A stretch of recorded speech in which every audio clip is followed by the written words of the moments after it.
Hello everybody, welcome to my YouTube channel. Today we are going to continue the next part of reported speech.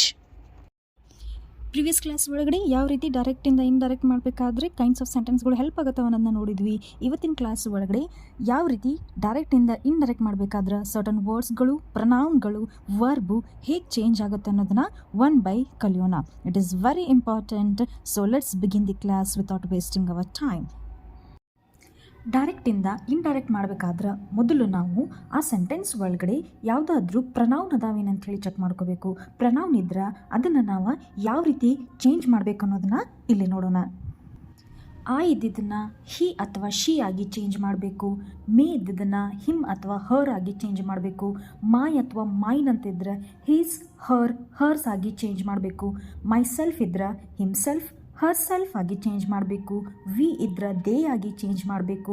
Us ಇದ್ರೆ them ಆಗಿ change ಮಾಡಬೇಕು. Hours, R ಇದ್ರೆ them ಅಂಥೇಳಿ change ಮಾಡಬೇಕು. R selves ಇದ್ರೆ them selves ಆಗಿ change ಮಾಡಬೇಕು. You ಏನಾದರೂ ಸಬ್ಜೆಕ್ಟಿವ್ ಪ್ಲೇಸ್ನಾಗಿದ್ರೆ ಹಿ, ಶಿ, ದೇ ಆಗಿ ಚೇಂಜ್ ಆಗುತ್ತೆ. ಯು ಏನಾದರೂ ಆಬ್ಜೆಕ್ಟಿವ್ ಪ್ಲೇಸ್ ಒಳಗಡೆ ಇದ್ರೆ ಹಿಮ್, ಹರ್, ದೆಮ್ ಆಗಿ ಚೇಂಜ್ ಆಗುತ್ತೆ. ಯಾರ್ಸ್, ಯಾರ್, ಹೀಸ್, ಹರ್, ಹರ್ಸ್ ಆಗಿ ಚೇಂಜ್ ಆಗುತ್ತೆ. ಯಾರ್ಸ್, ದೇರ್ಸ್ ಆಗಿ ಚೇಂಜ್ ಆಗುತ್ತೆ. ಸೊ ಈ ಚಾರ್ಟನ್ನು ನಿಮಗೆ ಚೆನ್ನಾಗಿ ನೆನಪಿರಬೇಕು. So after changing pronoun, we have to change certain words in the sentence. We have to go through these words. Sentence ಒಳಗಡೆ ಏನಾದರೂ ಈ ರೀತಿ ವರ್ಡ್ಸ್ಗಳು ಅದಾವೇನು, ಸರ್ಟನ್ ವರ್ಡ್ಸ್ಗಳು ಬಂದಿದ್ದಾವೇನು ಅಂತೇಳಿ ಚೆಕ್ ಮಾಡಬೇಕು. ಬಂದಿದ್ರೆ ನಾವು ಅದನ್ನ ಏನು ಮಾಡಬೇಕು, ಡೈರೆಕ್ಟಿಂದ ಇಂಡೈರೆಕ್ಟ್ಗೆ ಚೇಂಜ್ ಮಾಡಬೇಕು. ಸೊ ಹೆಂಗೆ, ಟುಡೇ ಇದ್ರೆ ದ್ಯಾಟ್ ಡೇ ಆಗಿ ಚೇಂಜ್ ಮಾಡಬೇಕಾ, ಎಸ್ಟರ್ಡೇ ಇದ್ರೆ ದ ಪ್ರೀವಿಯಸ್ ಡೇ. ನೀವೇನಾದರೂ ಬರೇ ಪ್ರೀವಿಯಸ್ ಡೇ ಅಂತ ಬರೆದ್ರೆ ಎಕ್ಸಾಮ್ನಲ್ಲಿ ಮಾರ್ಕ್ಸ್ ಕೊಡೋದಿಲ್ಲ. You have to write the previous day. Tomorrow the next day. This week that week. Last week the previous week. Next week the following week. This year that year. This, that, these, those. That idra that, those idra those. So this is what you have to remember. Pronoun ನೋಡಿದ್ವಿ, certain ವರ್ಡ್ಸ್ಗಳನ್ನು ನೋಡಿದ್ವಿ. ಈಗ verbs. Sentence ಒಳಗಡೆ pronoun change ಮಾಡಿದ್ವಿ, certain ವರ್ಡ್ಸ್ಗಳನ್ನು change ಮಾಡಿದ್ವಿ. ಈಗ ವರ್ಬ್ಸ್ಗಳನ್ನು change ಮಾಡಬೇಕು. Am ಇದ್ರೆ ಹಿ ಅಥವಾ ಶಿ ಆಗಿ ಚೇಂಜ್ ಆಗುತ್ತೆ. ಈಸ್ ಇದ್ರೆ ವಾಸ್ ಆಗಿ ಚೇಂಜ್ ಆಗುತ್ತೆ. ಆರ್ ಇದ್ರೆ ವರ್ ಆಗಿ ಚೇಂಜ್ ಆಗುತ್ತೆ. ಹ್ಯಾವ್, ಹ್ಯಾಸ್ ಇದ್ರೆ ಹ್ಯಾಡ್ ಆಗಿ ಚೇಂಜ್ ಆಗುತ್ತೆ. ಡೂ, ಡಸ್ ಇದ್ರೆ ಡಿಡ್ ಆಗಿ ಚೇಂಜ್ ಆಗುತ್ತೆ. ಕ್ಯಾನ್ ಇದ್ರೆ ಕುಡ್ ಆಗಿ ಚೇಂಜ್ ಆಗುತ್ತೆ. ವಿಲ್ ಇದ್ರೆ ವುಡ್ ಆಗಿ ಚೇಂಜ್ ಆಗುತ್ತೆ. ಹ್ಯಾಡ್ ಇದ್ರೆ ಹ್ಯಾಡ್ ಪ್ಲಸ್ ವಿ3, ವರ್ಬ್ನ ವಿ3 ಫಾರ್ಮ್ಗೆ ಚೇಂಜ್ ಮಾಡಬೇಕು. ಸೊ ವುಡ್ ಇದ್ರೆ ಕುಡ್ ಇದ್ರೆ ಅದು ಹಾಗೆ ಇರುತ್ತೆ, ಅವುಗಳು ಚೇಂಜ್ ಆಗೋದಿಲ್ಲ.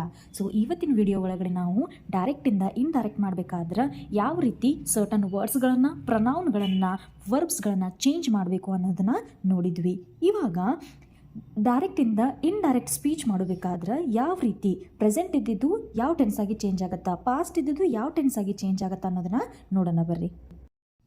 So first one, simple present tense ಒಳಗಡೆ ಇರೋ ಸೆಂಟೆನ್ಸ್ನ ನಾವು ಇಂಡೈರೆಕ್ಟ್ ಆಗಿ ರಿಪೋರ್ಟೆಡ್ ಸ್ಪೀಚ್ನಾಗ ಚೇಂಜ್ ಮಾಡಿದಾಗ ಸಿಂಪಲ್ ಪಾಸ್ಟ್ ಆಗತ್ತೆ.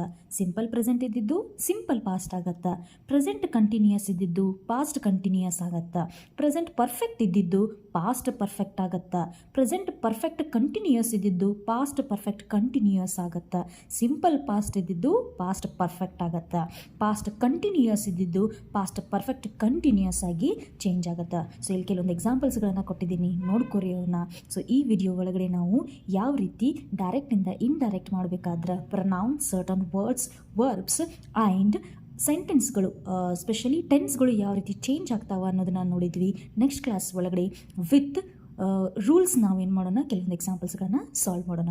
ಅಲ್ಲಿವರೆಗೂ ನೀವೇನಾದರೂ ಪ್ರೀವಿಯಸ್ ವಿಡಿಯೋ ನೋಡಿದ್ದಿಲ್ಲ ಅಂದ್ರೆ ಅದನ್ನು ಮತ್ತು ಈ ವಿಡಿಯೋನ ನೋಡಿ ರೆಡಿಯಾಗಿರಿ. ನೆಕ್ಸ್ಟ್ ಕ್ಲಾಸ್ ಒಳಗಡೆ ನೆಕ್ಸ್ಟ್ ವಿಡಿಯೋ ಜೊತೆಗೆ ನಿಮ್ಗೆ ಯಾವ ರೀತಿ ಡೈರೆಕ್ಟಿಂದ ಇಂಡೈರೆಕ್ಟ್ಗೆ ಚೇಂಜ್ ಮಾಡಬೇಕು ಸೆಂಟೆನ್ಸ್ಗಳನ್ನು, ಯಾವ ರೀತಿ 5 ಔಟ್ ಆಫ್ 5 ಮಾರ್ಕ್ಸನ್ನು ಸೆಕೆಂಡ್ ಇಯರ್ ಎಕ್ಸಾಮ್ ಒಳಗಡೆ ಸ್ಕೋರ್ ಮಾಡಬೇಕು ಅನ್ನೋದನ್ನ ಹೇಳ್ಕೊಡ್ತೀನಿ. ಅಲ್ಲಿವರೆಗೂ ಬಾಯ್ ಬಾಯ್, ಸಿ ಯು.